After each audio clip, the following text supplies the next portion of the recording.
This program provides education, not advice. Sponsors pay a fee for endorsements and interviews. See the truthayf.com disclosure page for details.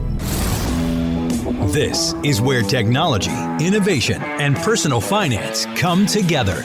This is the truth about your future with Rick Edelman. Brought to you by Global X ETFs, dedicated to providing investors with unexplored intelligent solutions.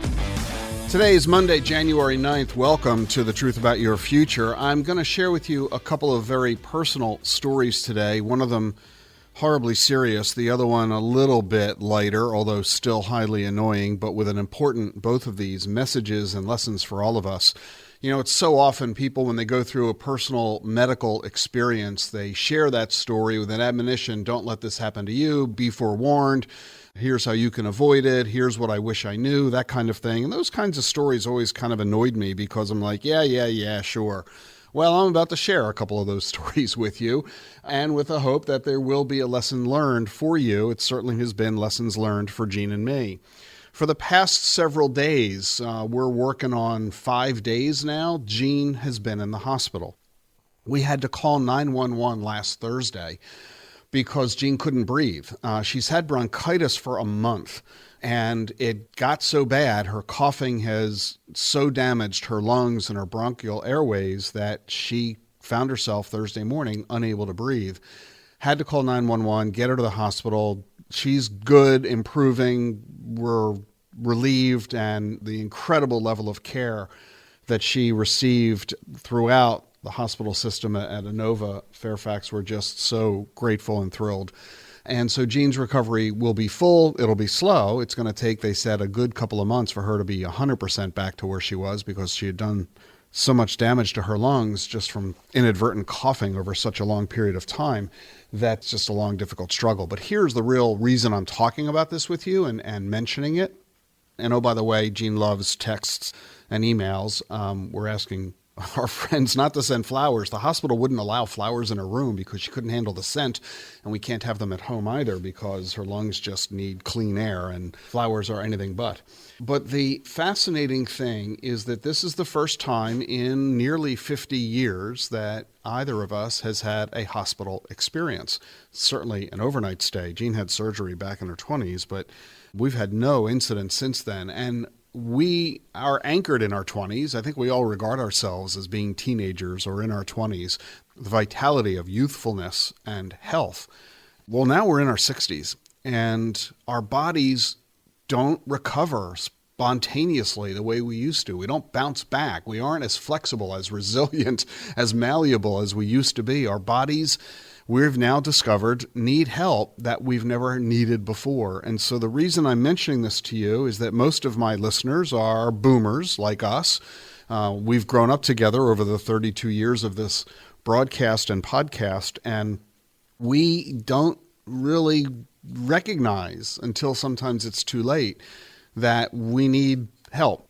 Medicine, pharmaceuticals, treatments, and certainly the advice and skill of trained medical professionals. And that's really the lesson that Jean and I learned in this one, is that the last time she had a bronchial attack, she was asthmatic as a kid, she was able to fight it off on her own.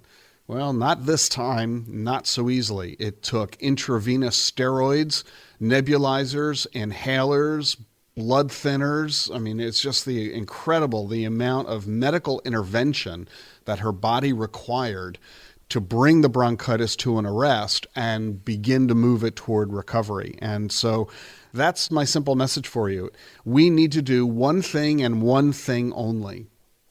We need to pay attention to our bodies. Our bodies are talking to us on a regular, constant basis. When we're not feeling well, if our stomach feels bloated, if our arm hurts a little bit, if we see redness, if we aren't sleeping, if there's a rash, if there's anything out of sorts or unusual, it's our body's way of saying, there's something going on here and I need you to pay attention to me. And we didn't pay enough attention to what Jean's body was telling her, and we were just dismissive about it. And ultimately, until it was too late, when her body finally screamed, I'm going to force you to listen to me because I'm going to stop breathing. Lungs are no longer going to work. You will therefore pay attention to me. And boy, we sure did. And so I'm thankful, praise the Lord, that we're able to laugh about it right now because she is recovering so well and so quickly. And that's just the message I wanted to convey to you. And thanks to so many of our friends and family who have been so attentive and dutiful and loving and caring. The other story I want to share with you is a bit more lighthearted, but this one is really aimed at financial advisors, also all investors, consumers, because it's a story for all of us. And it really is, I think, a reflection of the state of the art of customer service today. Jean and I have been going to the same dentist's office for probably 20 years, and I'm a significant patient. What I mean by that is I've done enough dental work to put several dentists through dental school. I mean, the amount of money we have spent on my teeth. Jean walks in and they call her Miss Perfect Moutho. But when I walk in 4 times a year for cleanings, it's not enough for me to go twice. So I go every 3 months, and I booked my 3-month appointment as usual, no big deal. And this is a big operation. They've got dozens of dentists. And it's a massive facility, and it's kind of a machine that they've built with the latest tech and operational efficiencies and so on. I'm sure your dentist has a very similar practice. And so when I booked my appointment with them, they sent me an email confirmation. Not a surprise, I'll bet your dentist does the same. And this email confirmation had a button on it that said confirm appointment. I pressed the button and I got another email. Thank you, your appointment is confirmed. I then got several follow-up emails, every couple of weeks prior to the appointment. And then the week of the appointment, I got another email reminding me of my upcoming appointment. And then the morning of, I got another email reminding me that I have an appointment in a few hours. And I know why they do this, because doctors and dentists, they're in the trading hours for dollars business. If you miss an appointment, they're missing out on revenue that they can't ever replace. And the last thing a doctor or dentist ever wants to do is have nothing to do, twiddling their thumbs. They're not earning any money by doing that. So they are very, very careful to make sure we're going to remember our appointments and we're going to show up so that they can serve us and bill us. So I show up at the appointment, and unusually for me, I got there 15 minutes early. And I walk up to the receptionist, I go to check in, and she says absolutely nothing. She turns to a colleague sitting next to her and asks him if he has me on his screen. And that guy looks at his screen for several minutes. And after several minutes, he looks at me and he says, "Did you get an email from us?" And I said, "Yes, I've had several emails, including this morning." And he said, "We don't show an appointment for you today." I said, "That's impossible. I've had a gazillion emails from you folks confirming this appointment." And he said, "I know, we're having a problem with our system.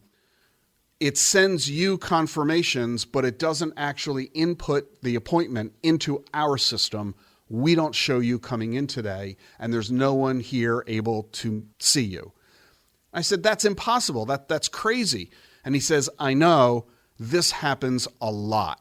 I said, "What do you mean it happens a lot? How long has this been going on?" And he said, "Since last May, when we converted to this new system, but we don't have anyone in the office in IT, and so there's no one to fix it."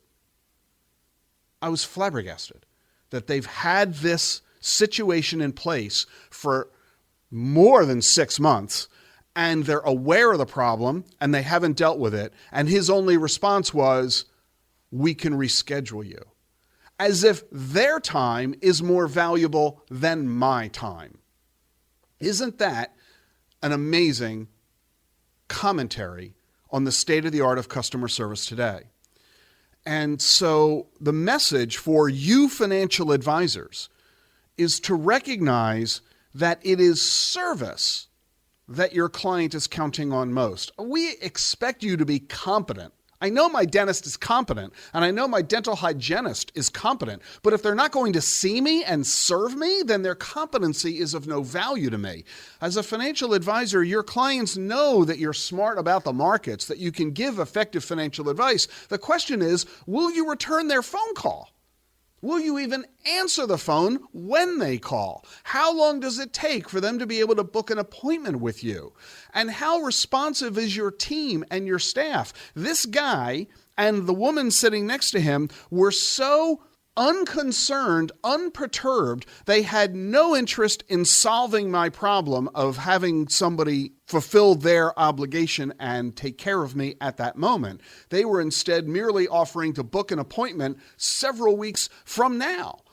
It was ridiculous. There was no real concern. There was no interest. There was no effort to solve the problem. It was completely dismissive. They had basically come to the attitude of, yeah, our email system stinks, our IT isn't working, that's all there is to it. I'm thinking to myself, if you knew this, you should have sent an additional email warning people about this problem to confirm the appointment over the phone and in fact, eliminate this email system since it's not functioning correctly. We also know that dentists always pad their schedules because there are emergencies that come up. And if somebody has an emergency, the dentist somehow fits them in. And this is why doctors and dentists are often running late, because the appointments they've got are running longer than they expected due to emergencies. Why didn't they offer to slot me into one of those? Why weren't they willing to have somebody see me right there and simply delay everybody else an extra 15 or 20 minutes? Or reschedule someone else who hasn't even yet shown up into the office later that day? Maybe even offer me a free appointment in compensation for my inconvenience. There was none of the above. It was simply dismissive. You're not in the system. All we can do is offer you to reschedule. So I did reschedule with a different dentist. Jean and I have both dropped our relationship with that dental practice of the past 25 years, and we immediately, within an hour, found a new dentist on the recommendation of a good friend of ours, and we're starting anew with somebody fresh. So my message to financial advisors is service counts. We are, in the end, in the service industry. And if you don't maintain your level of service, you're going to lose clients. Even if you're good at what you do, if you're not good at doing it, you're going to lose clients and business. And for those of us who are now on the client side of this, we need to vote with our feet. We need to put ourselves in a position of not tolerating incompetence, not tolerating indifference, and make it aware. We don't have to make a stink. I didn't start yelling and screaming in the lobby, and I wasn't making a big ruckus. I was simply acknowledging, if you don't seem to care about your practice very much, then there's not a whole lot of reason for me to care about your practice either. There are others out there who are happy to pick up the slack. And that's what you need to do. You need to raise the level of your demand and seek service from those who are going to deliver to your expectations and requirements. Too often, we're seeing horrific business practices, most recently with Southwest Airlines and the debacle during the holiday season when they had to cancel so many tens of thousands of flights, far more than any other airline. If the airline can't function in a manner that meets the needs of consumers, we don't need regulation to solve the problem. The consumers are going to solve the problem by choosing different airlines. Same thing in medicine, same thing in air transportation, same thing in investment management and financial planning. So those are the two medical experiences Jean and I have had in the past week, and we look forward to having none of the above going forward in 2023.